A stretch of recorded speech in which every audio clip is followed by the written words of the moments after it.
Hello, my name is Charles Helton, and today I'm giving a presentation on some key concepts in human-computer interactions.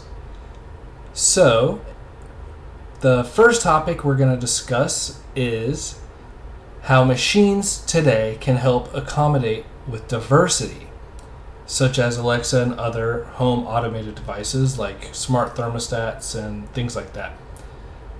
The second topic is going to be about how applications can be better used by increasing user attention. And the third topic is going to be about bridging the gulfs of execution and evaluation. We'll discuss what that means when we get to that topic. So, for the first topic, accommodating diversity.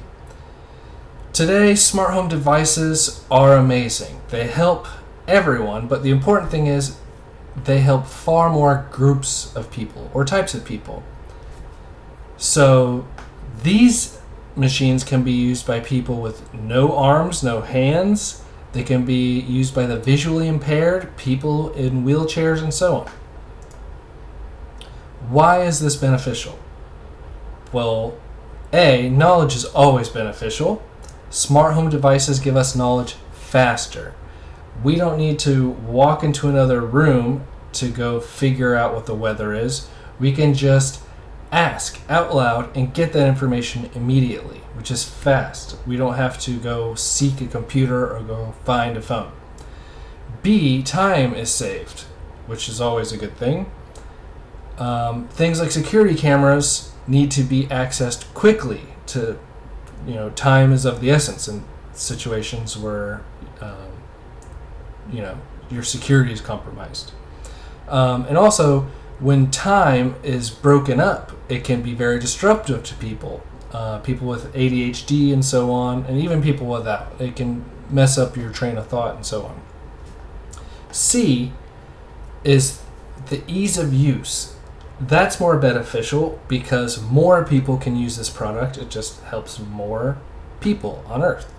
An example of ease of use is the Alexa will know what you want if you come close. You don't have to know the exact command.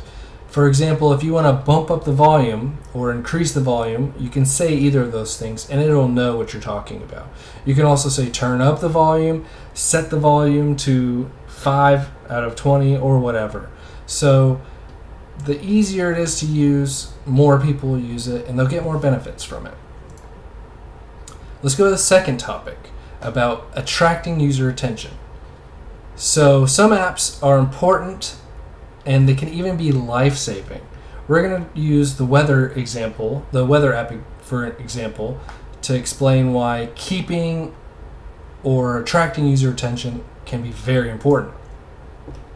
The first thing they use is a giant scary set of text with a warning symbol, and it tells you, hey, you're in danger or possibly in danger, here's what you need to do. That's very time critical, so they need to get that to you, and you need to be able, it needs to grab your attention quickly and hold your attention so you can get that message. Another way they attract your attention to go read that thing is using an alarm, so an audio cue. I actually have it pulled up here. Pretty scary, and that'll definitely make you think, whoa, what is that? I need to go check that out. I'm going to give you a personal example too, real quickly, about how that sound and that message actually saved my child. So, I'll just play a brief grabbed the baby. moment Here's of this. What happened right after she grabbed A tornado has just hit my house. I was living in Oklahoma for about 5 years. I just moved back to Mississippi. Whoa. But there's glass everywhere. So bad. Huge chunks of glass. Glass in the all in the baby's crib. You saved the baby's. My wife heard the message and said, oh, it says I probably need to get to a closet. She scooped up the baby, and before she could even make it to the closet, multiple windows imploded on the house. Yeah, I'm very thankful that they employed these measures in their app. And 3 other things. Not so critical, but it keeps your attention, is the big, beautiful font. Boom, it's 58 degrees in London. It shows you where you live, what you need to know. Secondly, visual cues. You can kind of look at Paris and say, I'm going to need an umbrella. It looks like it's raining. That's what it's going to look like outside my house. It makes it very intuitive. And third, they don't just throw numbers at you. They use colorful graphs, colorful bar charts down here to show you what the temperature currently is, and then comparatively, like, boom, much more yellow. Like, I know tomorrow I'm going to wear shorts.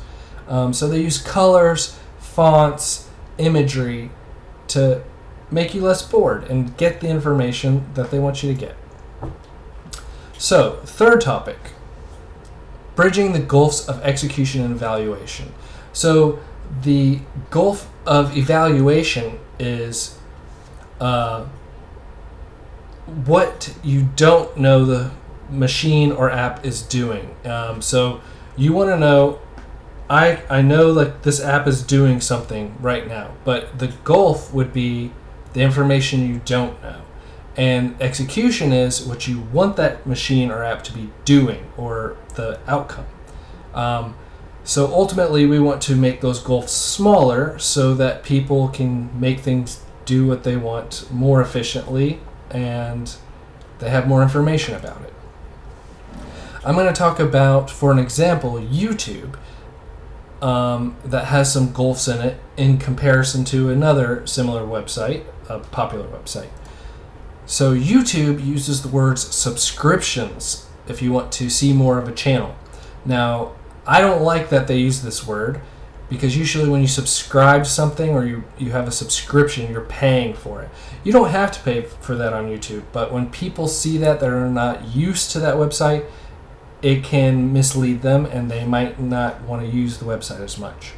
And YouTube, like other websites or apps, has an algorithm, so they can try to send you other content that they think you might like.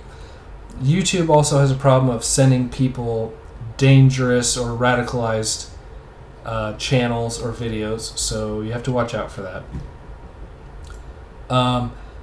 So one thing, what I was discussing is, I clicked here on Star Talk, Neil deGrasse Tyson's channel, and let's say I don't like that. I don't know why it's suggesting it to me. So what do? Do I press not interested? If I'm not interested, does it mean it's going to go away? It's kind of unclear. Does it mean it's not going to show me any more Star Talk? You know what I mean? So now we're going to compare it to Facebook. They don't use subscriptions. They use the words follow, a page that you follow. That seems more clear. And also, if it's showing you something that you're not interested in, I think it makes it more clear on how to get rid of it.